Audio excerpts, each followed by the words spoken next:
Good morning, everyone. Welcome to the Muscatine County Board of Supervisors meeting for April 29th, 2019. I'm going to call the meeting to order. Our first item of business is to review the agenda. Move to approve as presented. Second. Jeff has moved, Santos has seconded. All those in favor? Aye. The agenda is approved. Item number 3 is to receive comments from the public, where we receive comments from the public on anything that is not currently on our agenda. If you do want to comment, please state your name and address for the record. Seeing nobody, we'll move. Excuse me. I don't think I'm on the agenda, and that's why I wanted a few comments. Are you on the, is it about an item not on the agenda? Well, I don't know how you want to classify it, that's why I'm questioning. I just want to talk about the gravel roads and my experience in living on them in 60 years. Okay, do you know whether it coincides with anything Doug's gonna say later on? I don't know, that I don't know. All right, have at it. I won't take long, I apologize. Darrell said Washington, 1924 Vale Avenue. As I said, I'm 66 years old and I'm currently living on my grandfather's farm, and it's a mile from where I grew up. And in all those years, I've never seen the gravel roads as bad as in many places. And I don't attribute it all to weather anymore. And so my point is, I think we need to reevaluate our engineering department. Instead of leaving the roads flat, we need to crown them to get the water off, and we need to be observing how the water drains in the ditches and some of these places. Because there's wet spots this year. Granted, it's an unusual year, but there's places that shouldn't be. There's never been springs before. And I've lived out there on all these roads.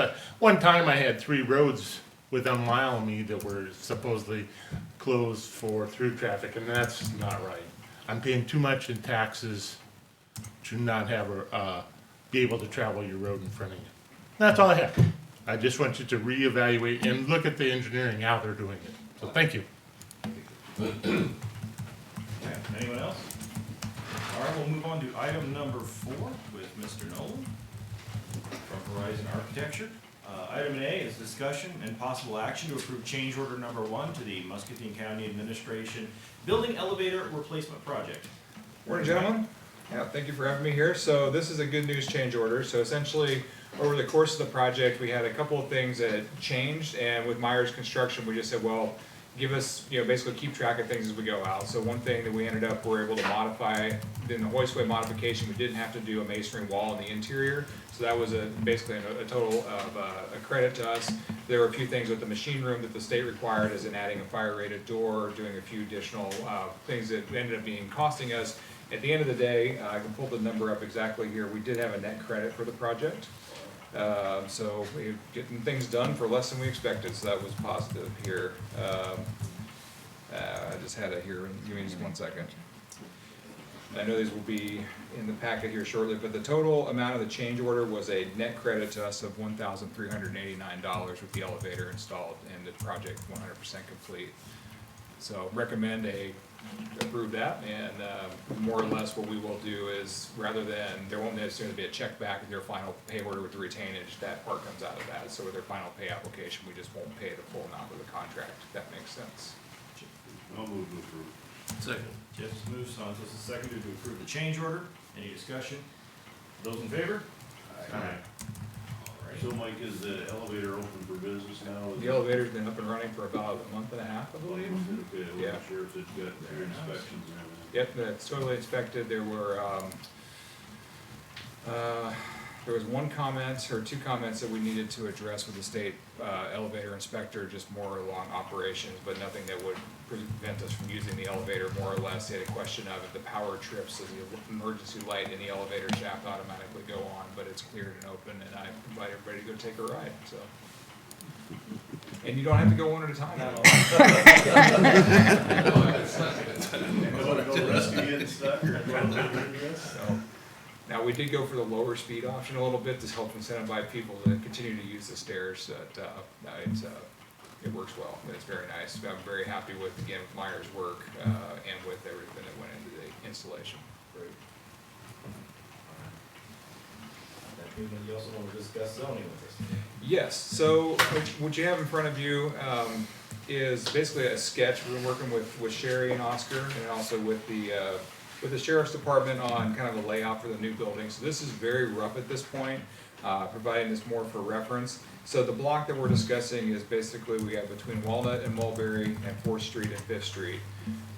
And on the basically southwest corner of that is where the historic sheriff's jail, and then more or less onto the west or the east side of that is a geothermal field. Part of that's green space, and then underneath the other part of that is the parking.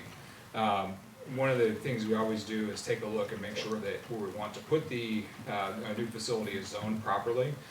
This block is currently, where the parking lot and the historic sheriff's jail on the south side of the block is zoned for C2, which is a downtown commercial district. The northeast corner, which is where the green space is zoned C1, which is a general commercial. And then the northwest corner is zoned R5, which is more or less of a higher density residential. In discussions with the city planner is we would be okay to put our facility, which is essentially a maintenance garage, on either the C1 or the C2 zoning, but it's not necessarily allowed by R5. So the recommendation from the city was just to rezone that property. The adjacent parcel has the city services, the public services building, and the jail. That's all C2 zoning, which is a downtown commercial.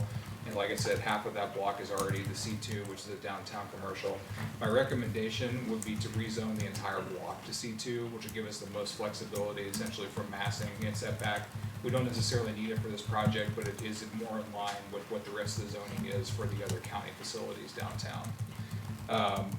So you can see more or less there was an online application. I already submitted the paperwork preliminary for review. With your approval, I'll take this essentially, step it through the city approval process, which would go through a staff review, a presentation at the planning and zoning, and then probably a final approval by the city council to approve the rezoning. At this point, I don't anticipate there being any pushback. The staff would be very much on board, and it seems to be make a lot of sense for that parcel.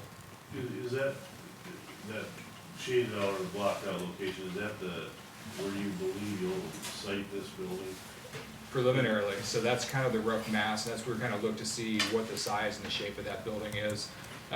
That's where we're working right now, so the goal would be within the next 2 weeks to be back with some more developed schematic design, but just for the purpose of the city, I wanted to give them a rough size and shape of what we're proposing to put on that spot. Well, we have a commitment to the city on a certain number of parking spaces there based on what we did with the jail?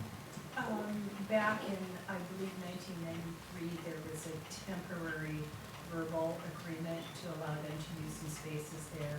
There's never been anything official. But this could still allow that. Absolutely, and you can see the rough layout there, and again, I stress that this is very rough. I wanted to use this as an illustration for the city to give them a sense of what we're gonna be putting there. The goal is to preserve a good portion of the parking along that side. The flow in and out of the facility we're proposing would allow that basically 90%, or as you can see, at least 3 rows of parking to fit in that space there.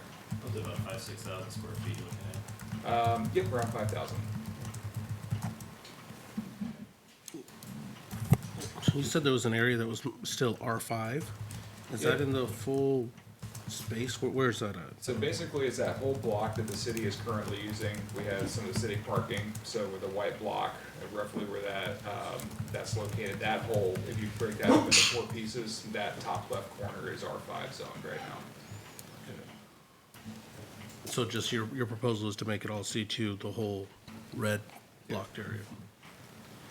Okay.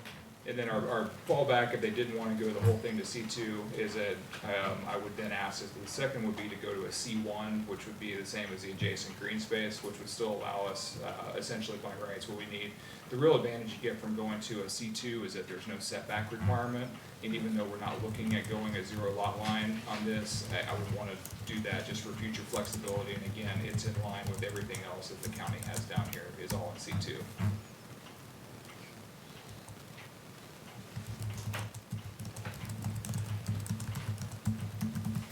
I just have a question, I might be getting my cart ahead of my horse here on this particular building, but are you looking at access from the south or the north on this proposed?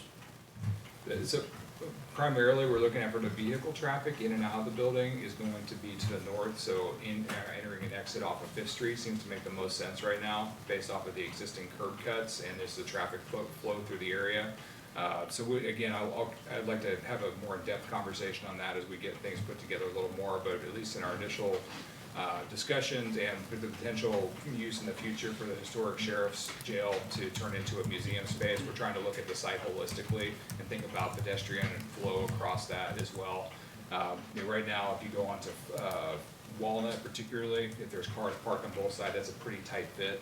So with the uses, the thing we're thinking of with that space of being the search and rescue, and then also with the county maintenance, with the vehicle traffic in and out there, just to ensure that there's sufficient room to get in and out, and it's not gonna be a crunch. It seemed to make the most sense to continue to exit to the north onto Fifth Street.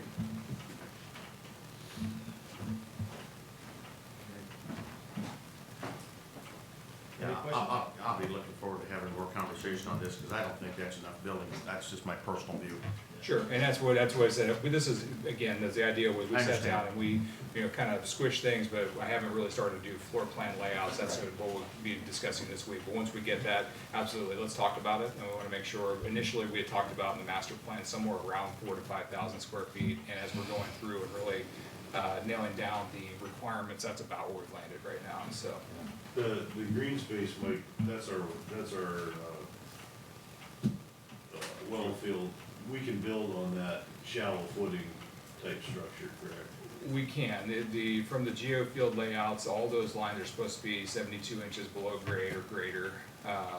The goal would be, if we didn't have to get into that for several reasons, would more or less to leave that open for now. And I feel like if we don't necessarily need to get into that, there are some good advantages of keeping that as green space. And part of what conversations that we discussed in the master plan will be to discuss with our neighbors in the city of how we can use that as a space to help become more of an amenity.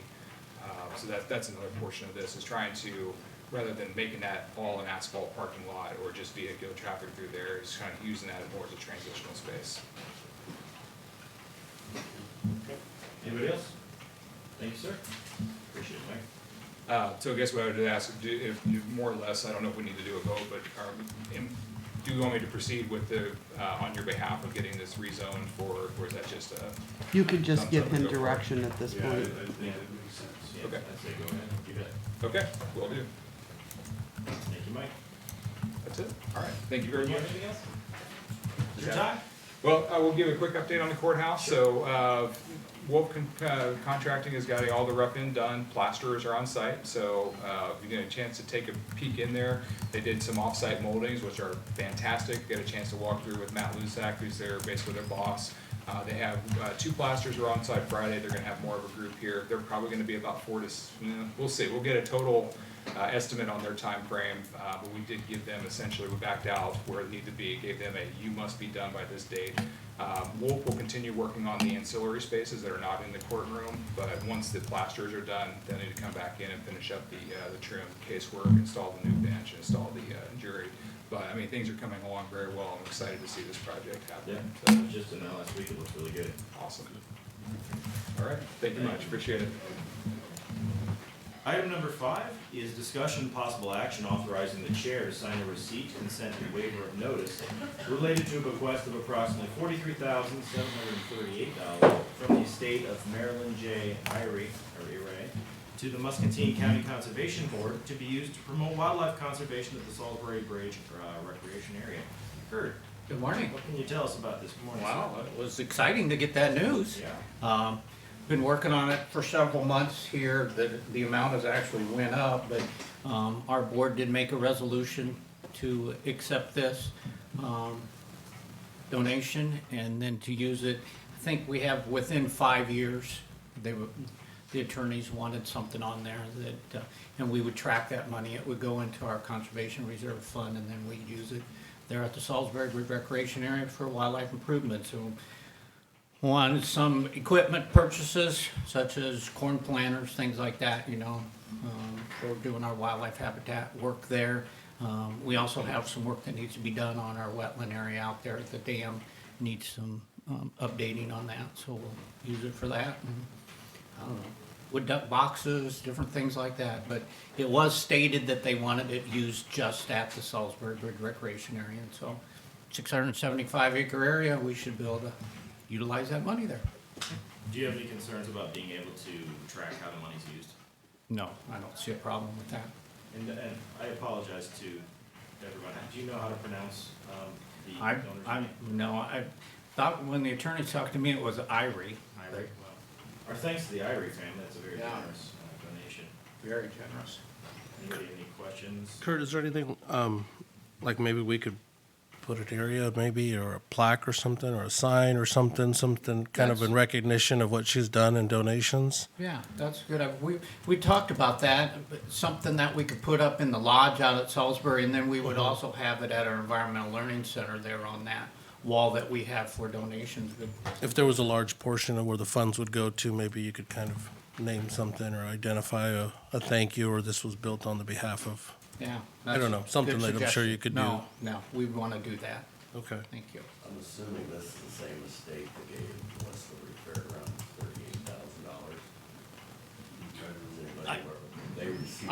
I believe there was like 7 entities that was getting equal portion, and I believe the fairgrounds was one of it. And that's originally what they told us it was going to be, was 38,000. Now it's actually went up a little bit higher when they got the final numbers in. It was to be used strictly for mature tree planting at the fairgrounds. And we were an attorney to get that changed to where we can use it for landscaping Yeah. and other similar reasons, because they don't want to buy a bunch of mature trees. There's a lot of trees already.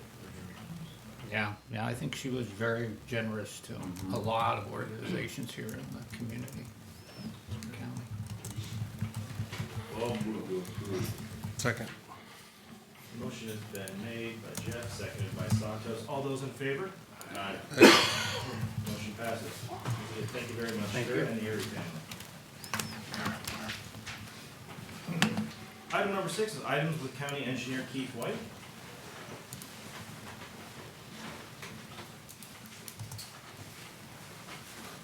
Good morning, Keith. Good morning.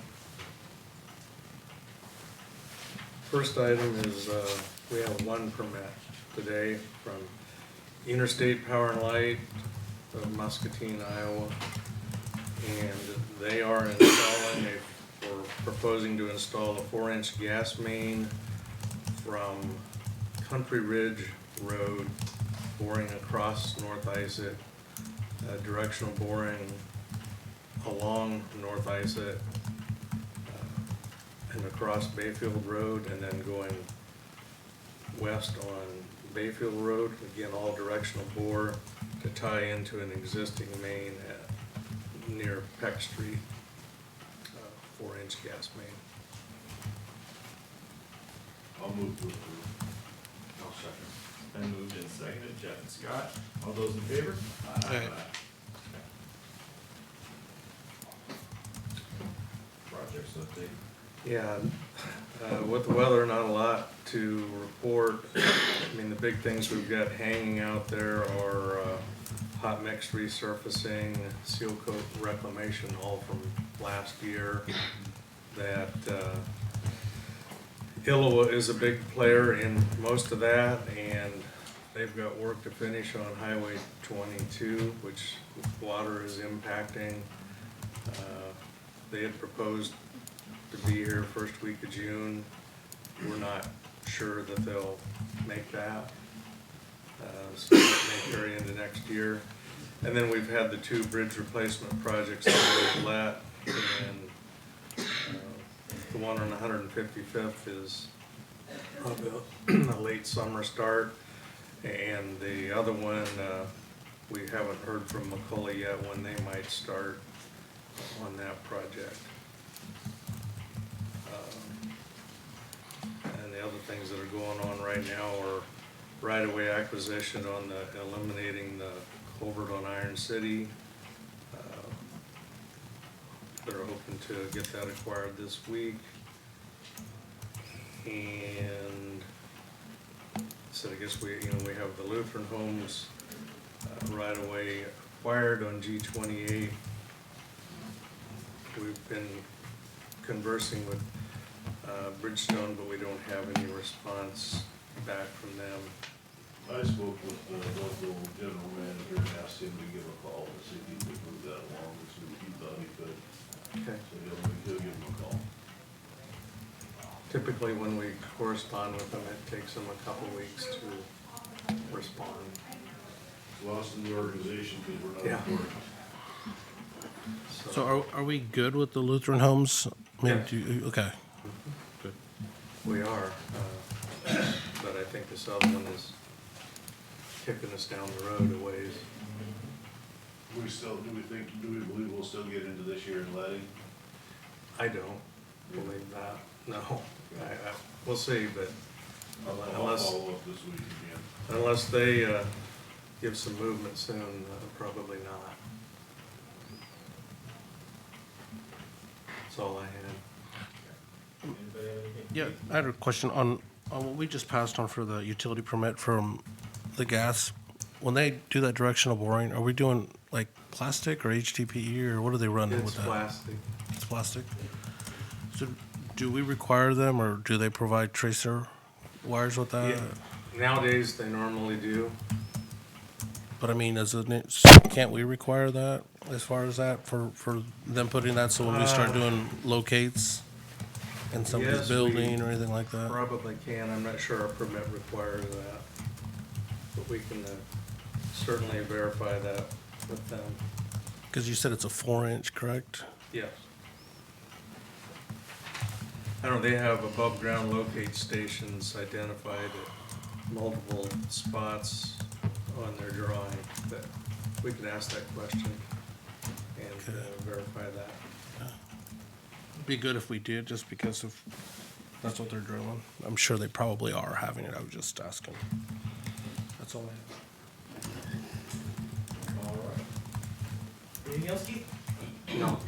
Then we will thank you very much, and we'll move on to discussion and possible action to approve the minutes of the April 22nd, 2019 regular meeting. Leslie Sol informs us there are a couple corrections she has made, so any motion I would ask be to approve the revised minutes. I'll approve them as amended. Second. Jeff has moved, Santos has seconded, all those in favor? Aye. Item number 8 is correspondence. Santos, let's begin with you. Any? Jeff? Nothing. I have no correspondence to report. I have no correspondence. Okay. Committees, Jeff? No committee meetings, we just met Saturday at the fairgrounds and cleaned out the amphitheater, to get it ready for the race that's coming Saturday. Hope everybody attends, the weather's permitting. They decided this year to, underneath the grandstand, they used to charge $100 a spot. And there's not a lot going on down there, so this year it's free. So anybody who wants to advertise or any businesses that want to get their names out there, it's free this year. So we hope to fill that underneath the grandstand during the fair. On the committee reports, on Wednesday the 24th, there was a levy stakeholder meeting, and they brought the individual down from the Corps to address a larger group. I'd heard the presentation a couple months prior with just a small group that's been working on this, but had a group of about 40, 45 people there, and they laid this out again in regard to it doesn't qualify, this levy doesn't qualify for a section 205. The benefit cost to ratio is below 1.0 and doesn't meet the economic criteria. So the proposal that was laid out was to pursue a 408 is what it's called, and with the guidance of the Corps, individual entities can take and pursue that, financing it themselves is how that lays out. There was a gentleman from FM Global there, Tim Eagleton. He's a senior engineering person in there. They insure companies for flood risk all over the world, and it was a very interesting showing with slides and everything of how major flooding, what it does. They had pictures of Cedar Rapids, they had, I don't remember the location, it was Illinois, and they showed what happened on what it looked like prior, and then they showed the river coming up, then they showed trying to save that levee with 3 foot of sandbags, and they showed what happened in that bottom. It'd be just like the Illinois bottom across the river is what it looked like to me, the bay bottom over there.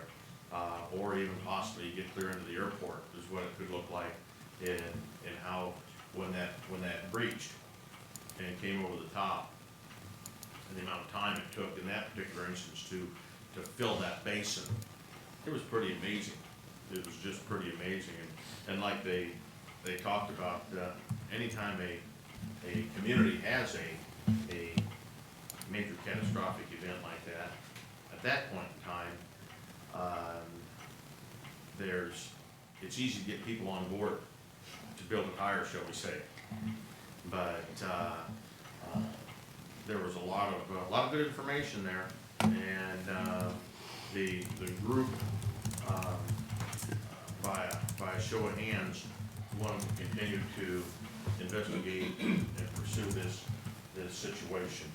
And they're looking at they have an estimate cost of, to take this particular levee here, take to what you call a 500-year flood level, which is the level from the high sidewalk basically down to power and water, roughly down that direction, and continue that on down, clear down to the pumping station and where the well comes around. We bring that to uniform height. The cost approximate was about $15 million. So there's going to be more discussion on this, and keep working forward. Yeah, they give, people, this all started with a levee breach study that was done, and there, the levee breach just south where it's there, and it fills back up river from there. About 30,000 acres are protected by that levee right now, so pretty substantial risk.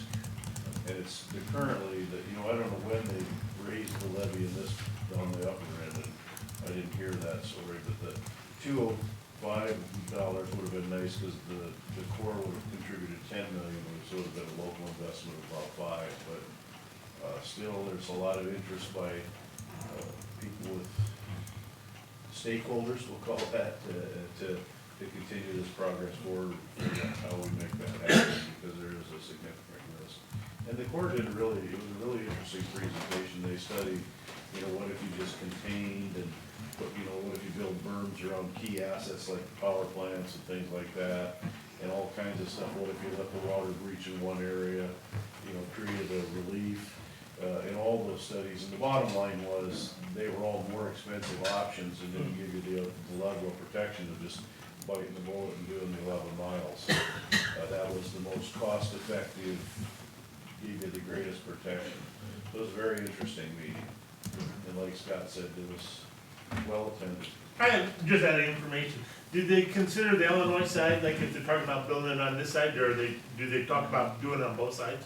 No, when the Corps looks at it, they look at everything staying the same, because that's even when they do the water studies, and they say they assume that nobody's fighting the water. Well, what's the chance of that, right? If it starts coming, we're fighting it, and so that's why when you think that there's not a lot of risk, well, and the other thing was really interesting to me in the story, we currently have 500-year flood protection on the north end of the wall, or the levee, plus 3 feet of freeboard.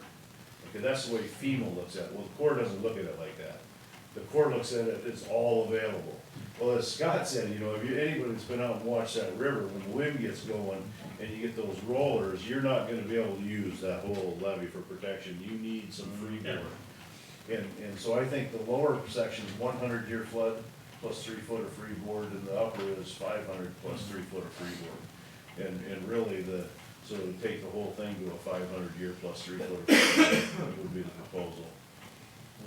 3 foot of freeboard isn't much when you got 4 and 6 foot rollers. No.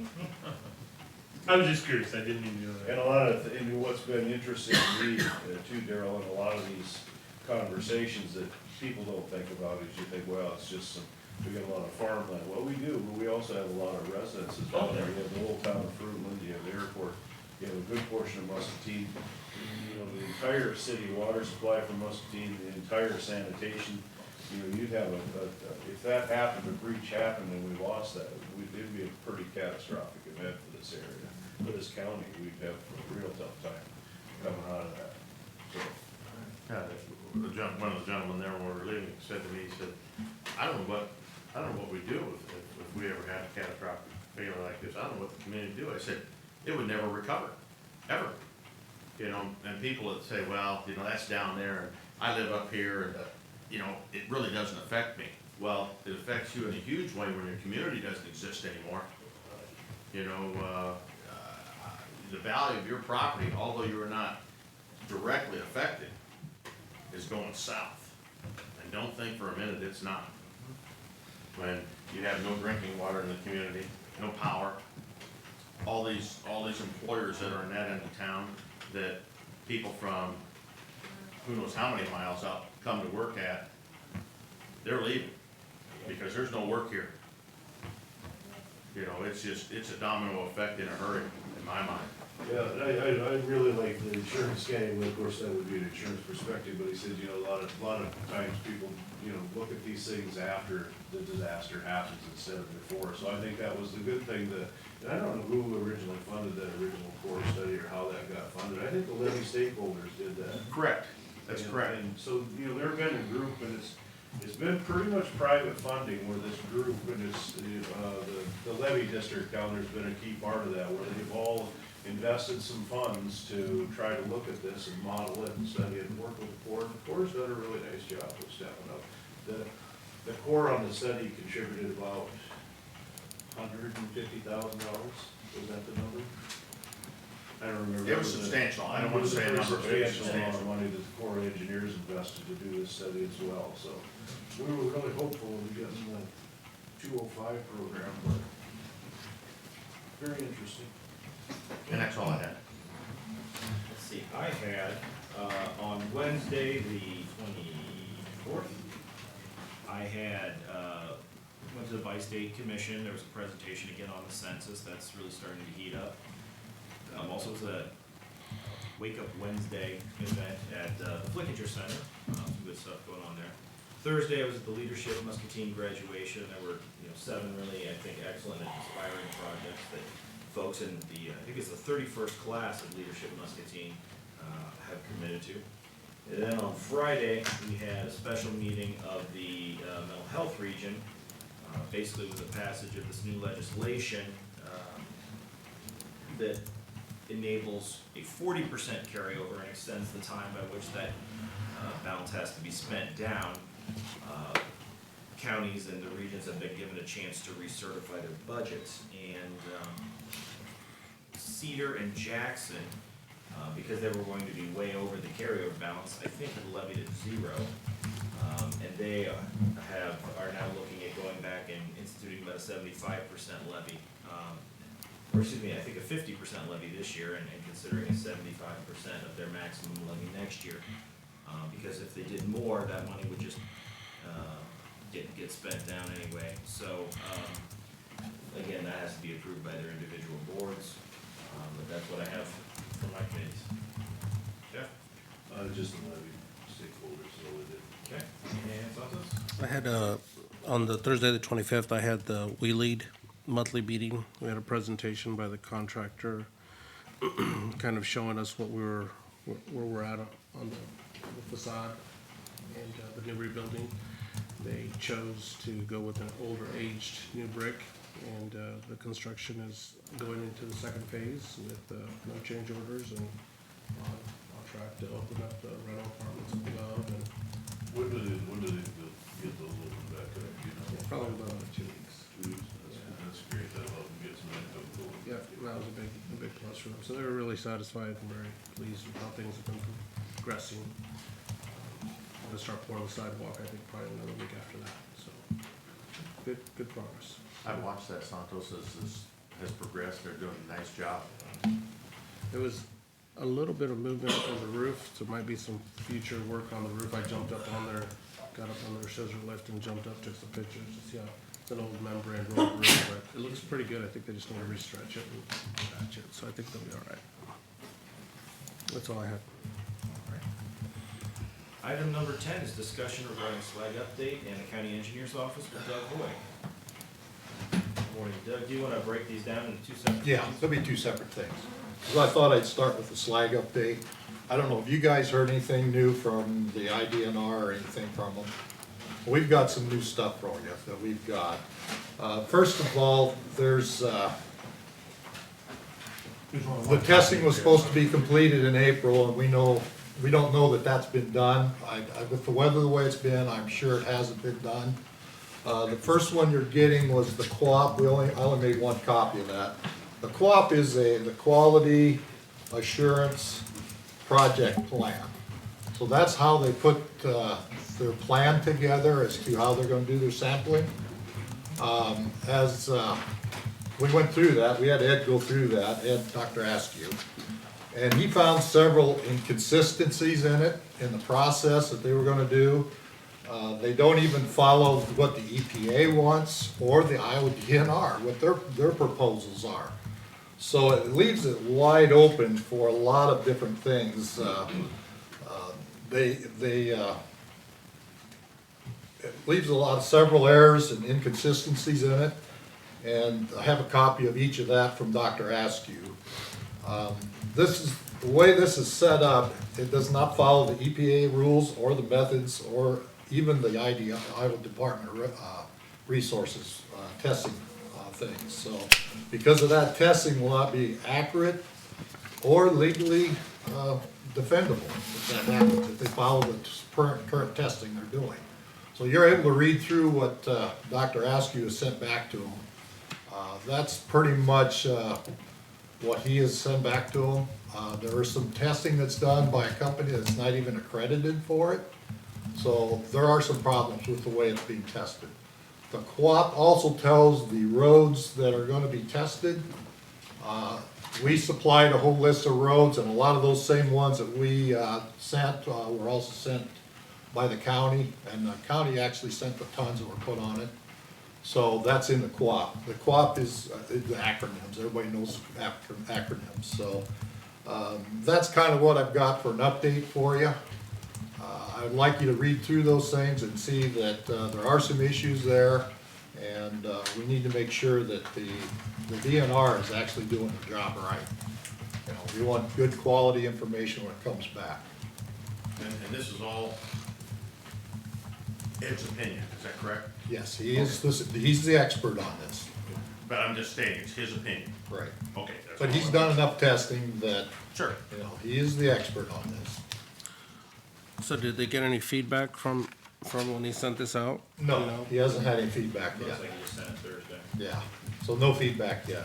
So I thought I'd bring you up to date on what we've got, what information we got, and just as some of the inconsistencies that are going I on. don't think we've been sent anything. Well, Ed had to file a Freedom of Information Act to get the deal started. Yeah, He I don't- didn't voluntarily give it to him. Yeah, I don't know why you guys aren't being updated either. You should be. Of what's going on, so. What we had been told and what we had asked is that they conduct the study and get back to us. We don't want to have any involvement with what they do, because we don't want to be seen as influencing it one way or Yeah, the other. and we're the same way. We want them to do it right, though, is the main thing. We want good Yeah, quality that's the challenge. information. That's the challenge, how do you not influence and make sure they do it right? Yeah. So I just wanted to update you on that, what we've got there. So the next thing I'd like to go into is waste. Now, one of the things that our group has looked at is the amount of waste that's going on at our county engineer's office. And I'm not sure the board is aware of all the things that are happening at the county engineer's office. So I kinda wanna bring you up to date on some of the ones that I found out, some that have been reported to me. And I'm not sure, some of them you may know, some of them you don't. So just wanted to make sure you know about them. One is the stockpiling of rock. I'm sure you guys know about that one. We were stockpiling rock. I ended up hauling it back out about 2 weeks later. I see that as an added cost. Why didn't we just go directly to the roads? because 2 weeks later, it's all gone already. So there's an added cost. You gotta take an end loader out, takes an extra guy to load the trucks and reload it and take it out. So that's just an added cost. So why are we wasting that money and all that? So that's just one. So then I found out we're getting rock from Iowa City Quarry. Iowa City is about 40 to 50 extra miles. And Jeff, as you know, from transportation background and being in transportation, there's added costs there. You know, yeah, we're saving a little money on the rock is what I'm hearing, maybe $3 a ton, but we're hauling 11 to 15 ton is all we're hauling. So we're saving $33 to $45 roughly. But our added cost, when you start looking at that freight cost, is somewhere between $80 and $100 extra. Now this guy can only haul, when he hauls from Iowa City down, and he's hauling to West Liberty area besides, he can only haul about 4 loads a day. 4 loads a day. If he's hauling from Wendling Quarry, he can haul maybe 8, maybe even 10 loads a day. So we're wasting a lot of manpower, man time. So there's a lot of waste there. And besides that, Wendling is a local community company that pays taxes right here in the county. Why aren't we using that? Why aren't we using that? Why pay extra going out of city? I think, Doug, you're assuming that the product is exactly the same. They should be close. If, it can't be that much different. Okay? It can't be that much different. We've got good rock at Wendling Quarry. We always have had. Are you associated with Wendling, because you're saying we? No, Okay, no, I'm not associated with them at all. just check. Okay. So, I don't see how we can justify those added costs. You know, they just keep piling up, all these little added costs. And, you know, we've added 20 cents, you know, I think what we did to the mill rate. If we start taking these added costs back out, you know, we could take that 20 cents back off. You know, so, and I tend to see, and this is my opinion, that Keats tends to not add the added costs in, not even looking at those. We saw that in the slag part of it, when the slag hauling came in. Didn't add any extra costs, you know, we got added costs for tire repairs and all those other things, and wear and tear on the vehicles. So, the report came back to me that there were no added costs. Well, there are. You gotta look at total cost when you're looking at these things. So my math says the rock hauling doesn't work. And I think if you put your pencil to it, you'll find the same thing. So the third thing I found out is we hired an intern several years ago. And for that intern, Who's we? the county. The county. Okay, I'm gonna speak as a county here. The county had an intern several years ago, and the county bought a John Deere Gator and an enclosed trailer. I don't know how many years ago this was. It's 4, 5, 6 years ago. And it's being kept in the shed at the county engineer's office and hasn't been used since then. It's in a locked up trailer. And I'm sure you guys aren't aware of this. That Gator and that enclosed trailer is probably run anywhere from $15,000 to $30,000 is my guess on it. Depends on what the Gator was at that time and what kind of Gator it is. That I don't know what it is. And it hasn't been used since that time. So again, we're wasting some more money. These are monies that the county taxpayers are getting tired of seeing being wasted. So I got one more thing that kind of bothers me, and that's we have 3 engineers. We have 3 county engineers that work at the county. They're drawing over $300,000 between the 3 of them. Over $300,000. Most counties have 1. And we even have some counties, there's even some counties in the state that share 1. Muscatine County used to be that way. We shared 1 with Eliza County. How do we justify 3 engineers in Muscatine County? I don't understand that. Basically at $300,000. That's a lot of money that to me it's being wasted. So I guess I look for justification from you guys on that. I don't know how we justify them, I really don't. We don't have any other higher, type of engineering things needing to be done than anybody else. So how do we justify them? No, I think it's time the county board of supervisors gets a handle on excessive spending that we're going out of the county engineer's office. All the spending for equipment, buildings, and anything else needs to be approved by the supervisors. I think it's just an at-will thing by Mr. White here, that I got a budget, I'm gonna spend it. The problem I currently see is the county residents are fed up with all the new equipment that's been purchased, and we can't even get gravel to put on our roads to make them travelable. These county roads are a mess, and I would challenge each of you to go out and drive one of the county roads today while it's raining, and see the water running down the road rather than in the ditch. These county roads are a mess, and they're not improving. You know, we thought with the frost being out, they'd settle down. They're not. There's such a thin layer of base on these roads today that even by my house, it's down to mud. We're down to mud on my road. And that's in a good area that doesn't have any frost boils in it. We're not getting the rock we need. We're wasting money on equipment. We need to be put it into our roads. So the one last thing I got, and I have a quote for you, and this comes from Mr. Keith White. So I want to share it with you. The quote is, "This is my county, and no one will tell me how to run it." And the way I look at that is, we're the taxpayers, we're paying his salary. He needs to be listened to the county residents. So I think it's time we take a look at what's going on out there and start saving some money. I have a question, Doug. Yeah. How many other counties' gravel roads have you driven this spring? I've not been around too many of them, but I've asked other people. I've driven them. I've asked other people. They do have some issues, but not like what we've got. Not like what we got at all. Well, I would beg to differ with you on that. In the miles I've driven in Washington, Johnson, Cedar, Scott, I'll tell you what, and I agree with Darrell 100%. I grew up a mile and a half from where Darrell lived. And I grew up just up the road from where you live. And I can tell you, I agree with you 100%. These gravel roads are the worst that I can remember in my lifetime.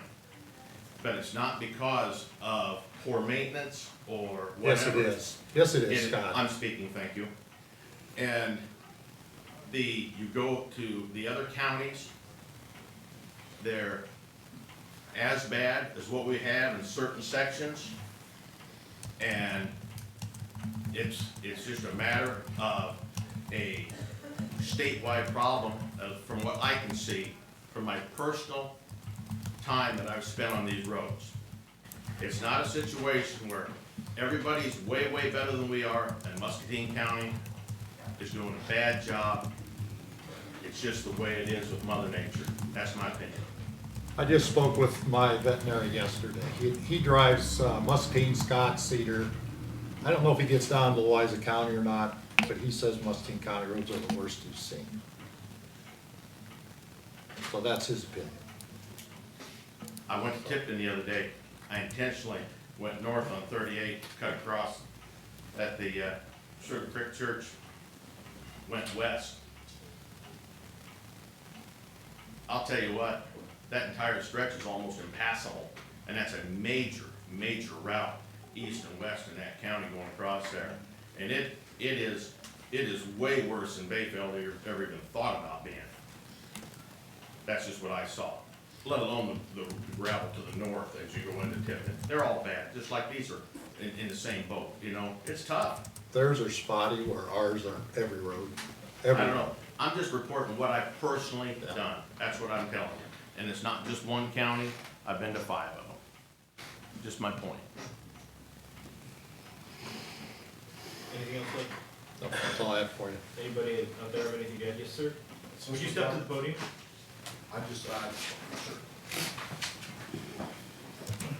My name's Tim Kelgord, and How do you we're spell building that? a new house out there in Bloomington Hollow, How do you spell that? last name? Keldgord.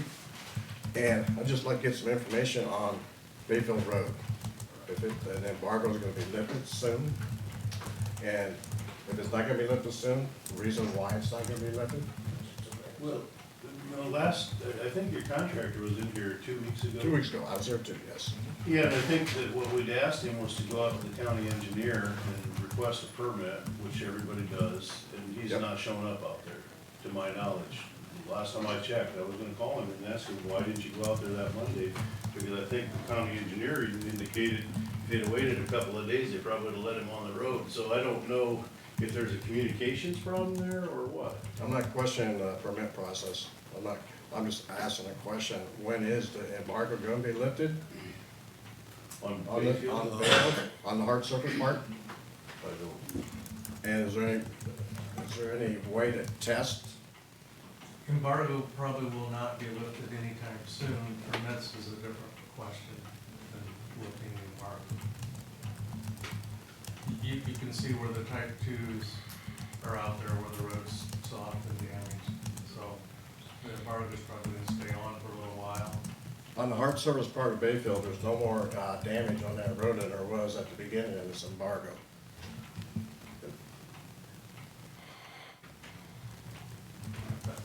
That might be a fact. That doesn't change if the damage is there. Right, the damage is there, but so how do you figure out when the embargo is gonna be lifted on that hard surface road?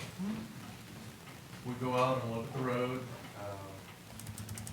Typically, my one assistant that I was out there with him the other day, we had a permit request from Pond, which the weather had stayed good, we probably were close to issuing them a permit.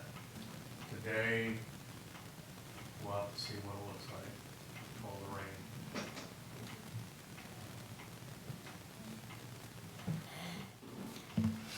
Okay, thank you for the time. Thank you, Mr. Calvert. We do have people in Whispering Pines that need permits, and that we haven't given. Is there anybody else that wanted to speak to Doug's point? Okay, seeing none, Keith, I'm gonna give you an opportunity if you'd like to address any of those issues. Is there anything the board would like to know? Any questions for Keith?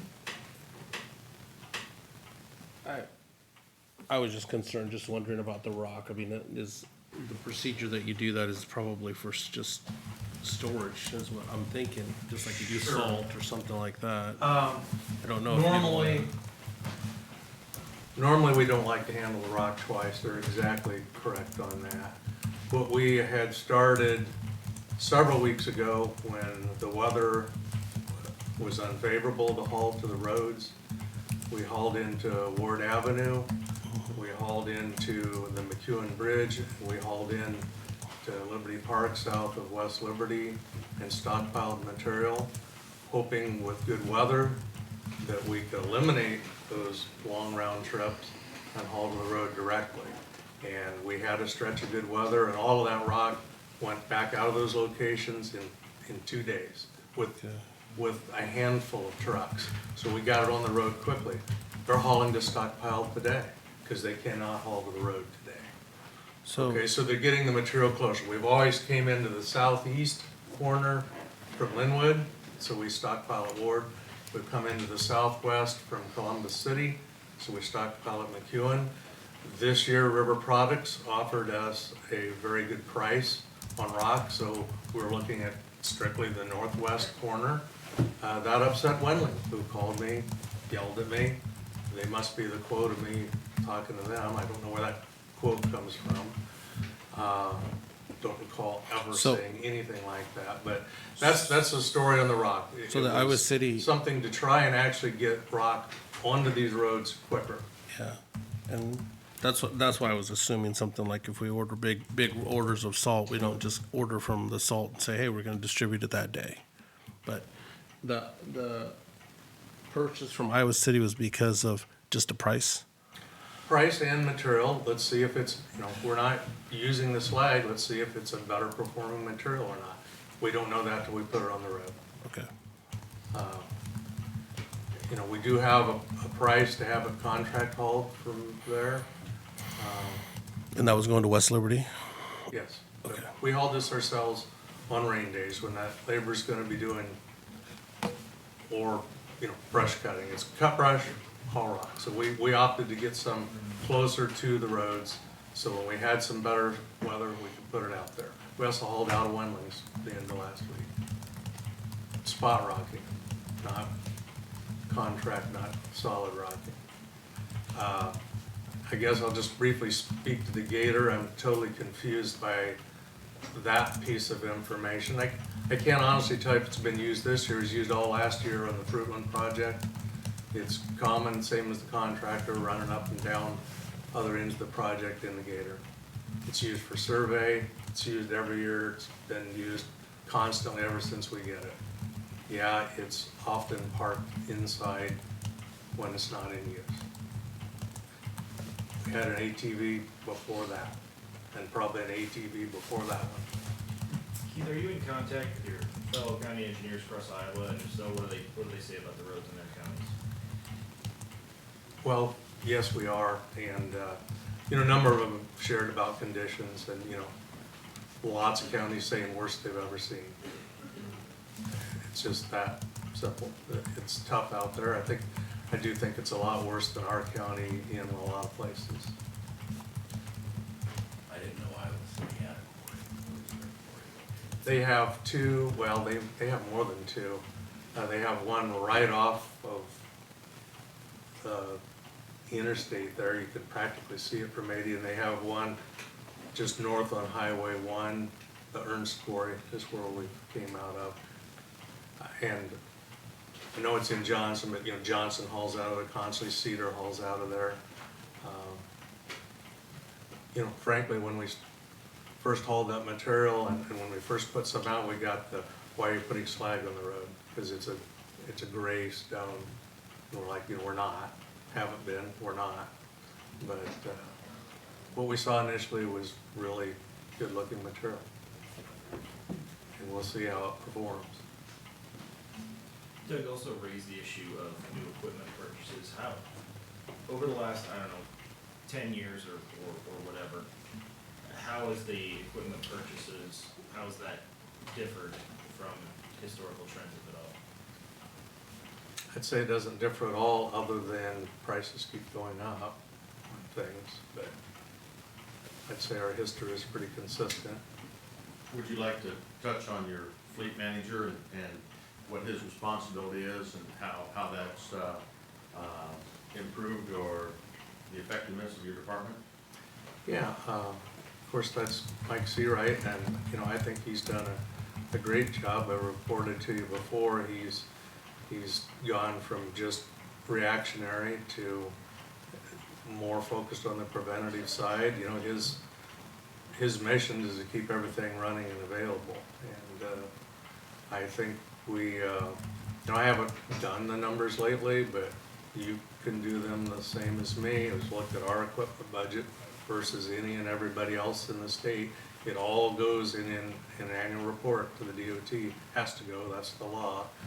Look at what we spend on equipment, look at what we spend on maintaining equipment, which is way lower than the rest of the state, because we do have good stuff. There aren't any major purchases of equipment that will come before you. It's that simple, you know. I've heard about things we've bought that we haven't bought. You know, I heard we bought 5 John Deere motor graders, but we don't own a one, haven't bought any. Like I said, you know, from pickups on up, it all comes before you for approval.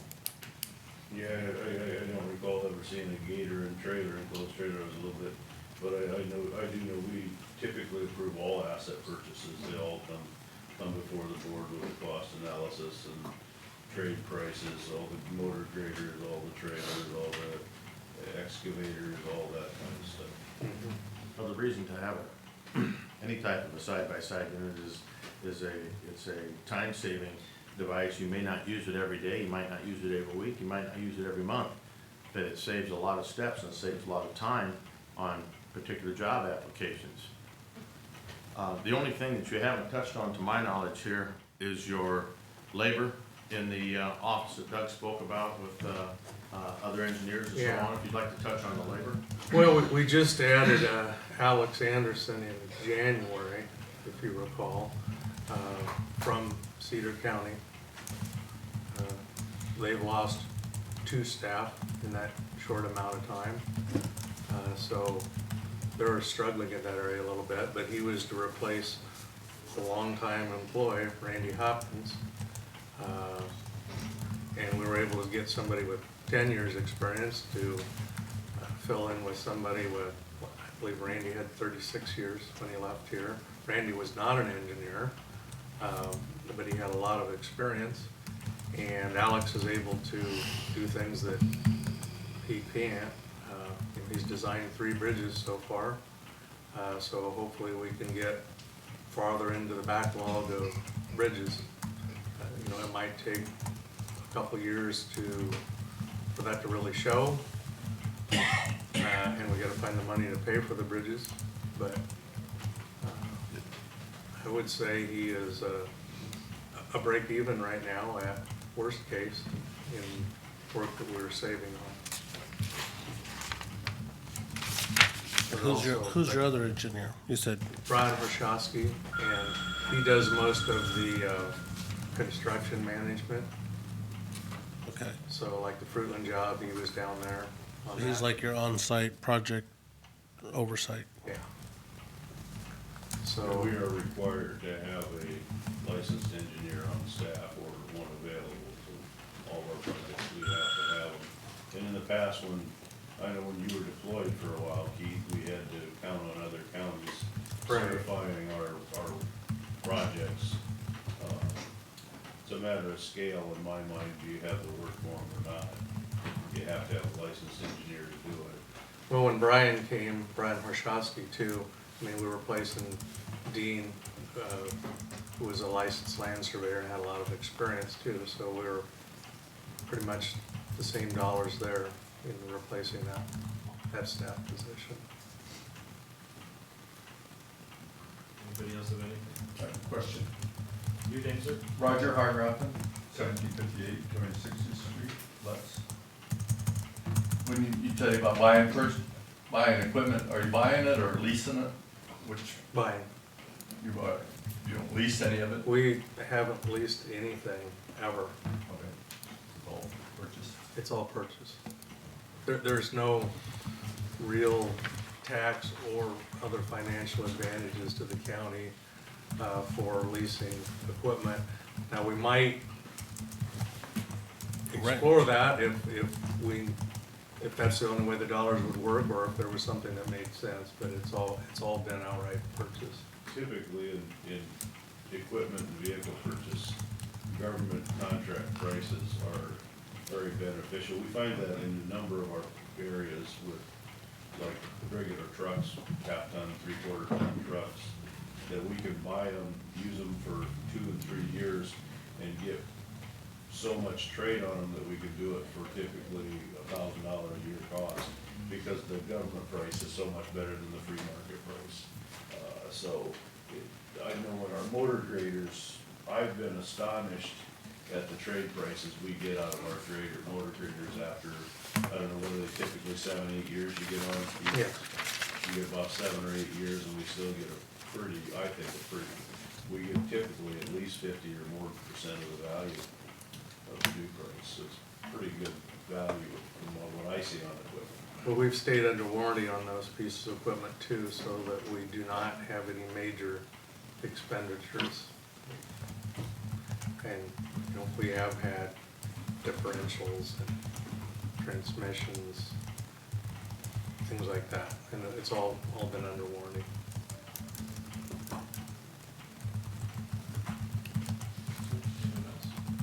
Keith, do you have anything else to add? No.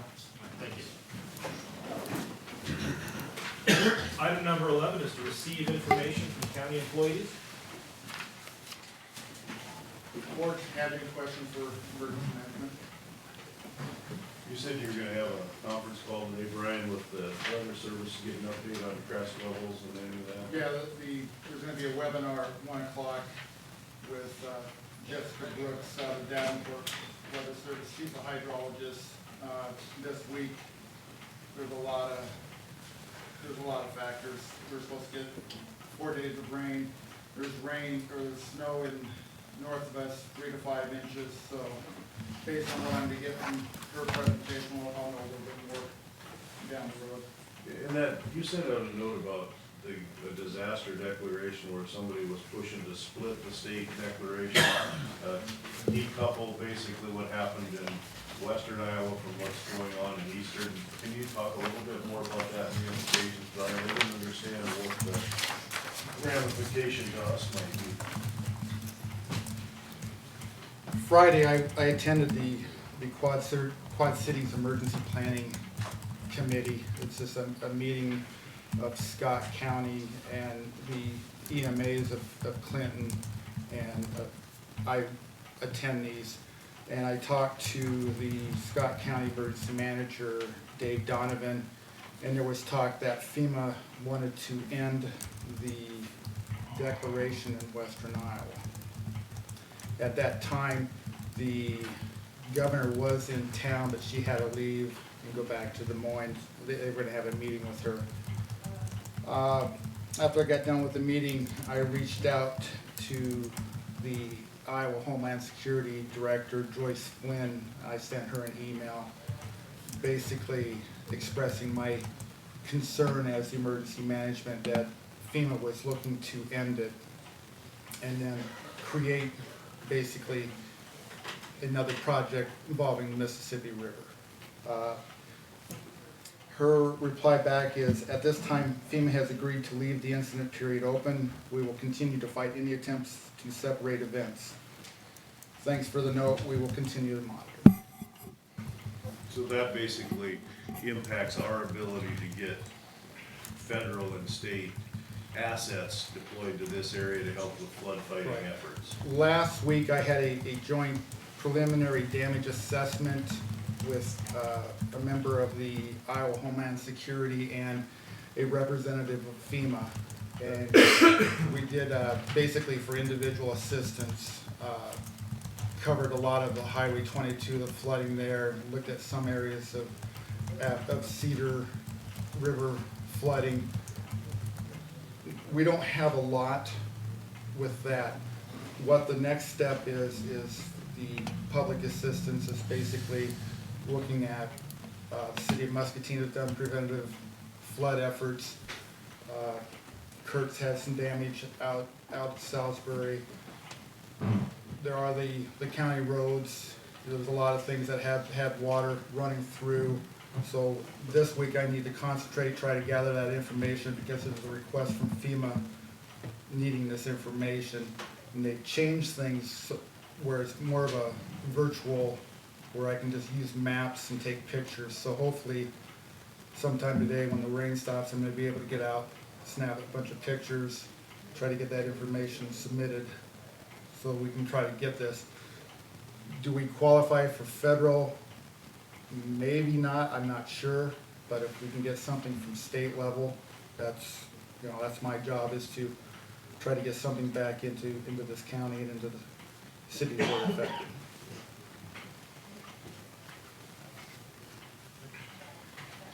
Thanks, Brian. Thanks, sir. Thank you. Any other county employees? All right. Moving on to item number 12, with the administration office. Item A is discussion and possible action to approve resolution 0429101, transferring funds from the Rural Services Fund to the Secondary Roads Fund. Move to approve. Second. Jeff has moved, Santos has seconded. This is a roll call vote. Santos. Aye. Jeff. Aye. I vote aye. Scott. Aye. And Doug. Aye. It is approved. Item B, discussion and possible action to appoint members to a committee to explore the renegotiation of the current 28E agreement with the city of Muscatine regarding the formation and operation of Muscatine. Jeff, I'm gonna let you take this one. Okay. You recall after our last meeting with the MCJCC, the commission had asked the city of Muscatine and Muscatine County Board of Supervisors to get together and look at the organization and structure of that whole operation. We currently have the MCCJCC, which has 2 members of the Board of Supervisors, 2 members of the Muscatine City Council, and 1 member that alternates between either Wilton or West Liberty Council. And then you have the user group, which are the individuals that interact on a day-to-day basis with the dispatch center. And, you know, management of that structure has been a bit of an issue over the years, so, we basically had the last situation we had with management. I think the user group was not very happy with the commission's actions and asked that so the commission said, yeah, let's look at it and talk about that negotiation. I have a fairly strong opinion on the situation of what I think, but I think it's an opportunity to sit down and see if we can't, I think there's a real opportunity to eliminate that commission possibly and then roll it into the user group, because the financial oversight runs through the EMA commission still. And the EMA commission is made up of elected officials as well, and it's a cross-section of the county, so there's small town mayors, Mayor of Muscatine, Board of Supervisor member, Chief Law Enforcement, Emergency Manager. So you have individuals that know what's going on in the area, and then you have your elected officials, because it does affect tax rates. So I see no reason for the MCJCC commission. I think it just removes clarity from the line leadership as to who they report to, and, you know, kind of who's on the first, who's on the second. So I think it's a good outcome. That's always been the problem with that situation, who actually was in charge per se, and who does the individual even really report to? Is there just confusion there? It's kind of like the kids, so one goes to mom and one goes to dad, and, you know, that never works, they're not united. So I think it's best to me to consolidate that to one decision-making, have one organization responsible for the operation of the center. How many supervisors are you looking at? Well, I think if we could have 2 people on that committee, I think that's what the recommendation was, 2 from the city, 2 from the county. Well, I don't know. I'd be happy to serve. I think you'd do a great job on that if you would be willing. Well, unfortunately, I think this is a trend we've seen in the state to create these levels of bureaucracy that try to integrate different layers of government, and you know, we see that in some of the healthcare and mental health and disability services stuff. Well, this is kind of a carryover of, you know, if you recall, the MCC, the whole joint dispatch center was created, a number of years ago, which I think was a great thing. It was a really good idea. And the fire and the sheriff all had dispatchers, and you had an ambulance, and they were just all over. So we brought all that together, consolidated, and originally what happened was there was a budget, you know, and why it was between the city of Muscatine and Muscatine County, because those were the original groups brought together. And the funding was like 55% Muscatine County, 45% city of Muscatine, something like that. There was a split, and so it went back to the respective boards. Well, a number of years ago, it became apparent that in the way that was structured, that it wasn't really an equitable way, because residents of the city of Muscatine were paid in twice. They paid a county levy and they paid a city levy for those services. But they also the county residents probably didn't have as strong a voice in it as they could have. So there was a work been done to put more for the volunteer fire organizations like West Liberty and what did we called? Come on, like the Let's and groups like those fire, you know, so the volunteer fires would have more of a say in how it operated and worked. You know, Fruitland had a say, so they kind of created this users group where they now have a say. They kept the leadership structure, and the manager reported to the leadership structure. Well, that doesn't make any sense. It's caused problems over the last few years, and really now the levy is 100% county. It's all, we move that levy towards county taxpayers. Everybody pays the same for dispatch services across the whole county. So there's really no inequities. But, you know, Wilton and West Liberty and our rural residents should have a say in this too. And that's where I think that we just need to swing it back in. And the EMA commission has a mayor from, I don't know, who else, Stockton mayor is on I there. have the sheriff, member of the board of supervisors, then, Mayor the Muscatine. mayor or their designee from the cities in Muscatine. From every incorporated. From every incorporated city, so every city has an equal say in the deal, and I think that makes sense. Which is state law. And that is by state law, and so that commission must exist by state law, and if you realize they're the ones that also, we have, whatever they approve as a budget, we must fund. It doesn't say we can, it just says we shall. Especially in a time of a disaster situation, I can come to the board or the cities, and that's where you have the authority of the expenditures and authorizing, using elected officials. Okay, so Scott is volunteering, that's great. I will do it, Doug, you could do it if you want, you want to be an anchor, because I'm fairly opinionated on it. Oh, yeah, we only have two. I would rather you did. Okay, I'll okay. have more experience. Scott and Alabama, To me, it's a matter of the user group. They really know what's going on. We see them once a month, and whatever we're told. But the user group needs to actually know. Yeah, the user group is the sheriff, the Muscatine PD chief, fire chief, County, volunteer fire chief, West Liberty Police, West Liberty Police and Wilton Fire, and and then- Wilton's, they alternate, so and they're, then I'm on it. and then Brian, so you've got a good, the professionals that use the service are all on that board. Okay. So put, Okay. Get you two on the Scott, yeah, okay. Anybody have anything else? I just wanted to let you guys know that, we are going to have a vacancy on the Veterans Affairs Commission. We have two individuals whose terms expire the end of June, and Ron Miller does not wish to be reappointed. So I will start that advertising process. We also just completed an advertising process for a Civil Service Commission member and got no interest, so I need you guys to reach out to people you know that might be a good fit. I'd be happy to email you some information. Are there requirements, do we need male, female? For this one, we need to have a male. The requirements of the commission is, all three can't be the same political party.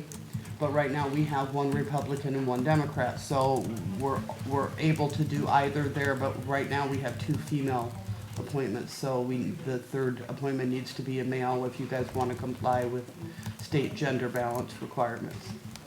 And that's the. That was for civil service. Civil Service Commission. And how often do they meet? They typically only meet, if they have somebody who files, a complaint. One of the deputies, if a deputy files a complaint and they need to hold a hearing on it. We have talked about them meeting once a year, just kind of as an organizational meeting. But that really hasn't happened yet, hopefully.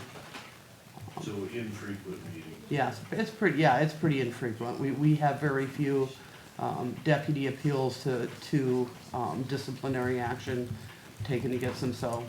Is that a 4-year or a?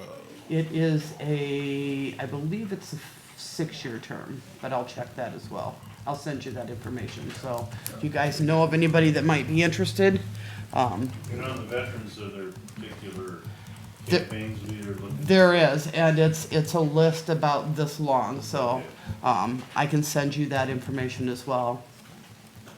And I'll just start the advertising process. We usually, besides sending to the papers and running there, we send it to all the American Legions and VFW.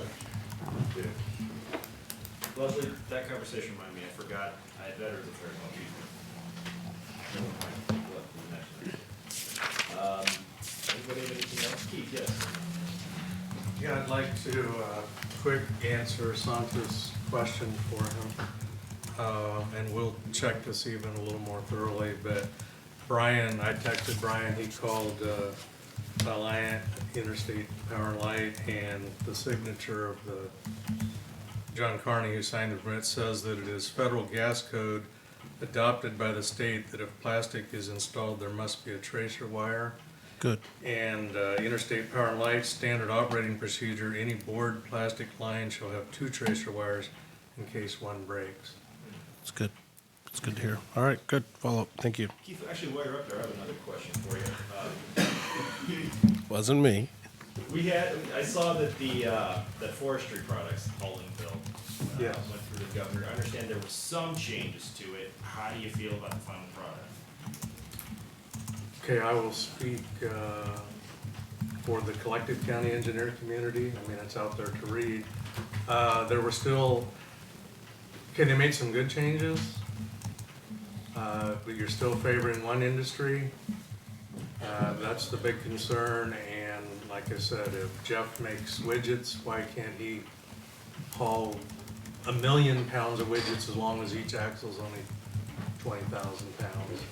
So there's still real, frankly, real concerns out there with what this bill is doing. Yeah, there's some consultation requirements in there, but They've asked the DOT to study the central permit issuance. You know, they are supposed to come to the local entity, which is a good thing. They always could in the past, and various industries do. It's just this gradual chiseling away at weight limits, and you know, as I've said before, we're still very much an agricultural entity here. Farmers want to get product to market, and some other industry, frankly, is destroying bridges. It's not a good thing. So it's better, it's improved, it's still of some concern. anybody have anything else? I've got one other thing I wanted to address really briefly, and that is, I want to thank everybody out there who advocated on behalf of counties, and I know the city was involved, and local governments. The bill that would have placed hard caps on our ability to levy and subjected basically almost every taxing decision to a reverse referendum was significantly changed by the time it got sent to the governor. It now basically simply imposes a supermajority requirement of voting, 2/3 requirement to raise taxes above a certain amount.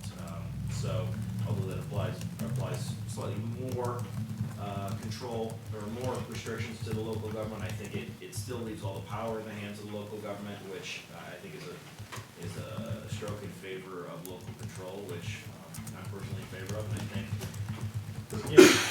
you're gonna get a lot more answers from folks like us and on the city council than you are if you try and walk up to somebody in Des Moines. So I'd like to see local control. I think it's a lot more accountable. So I appreciate everyone's advocacy. It does work, and I think we've seen that time and time again. So thank you very much. Nothing else for the good of the order, then we are adjourned.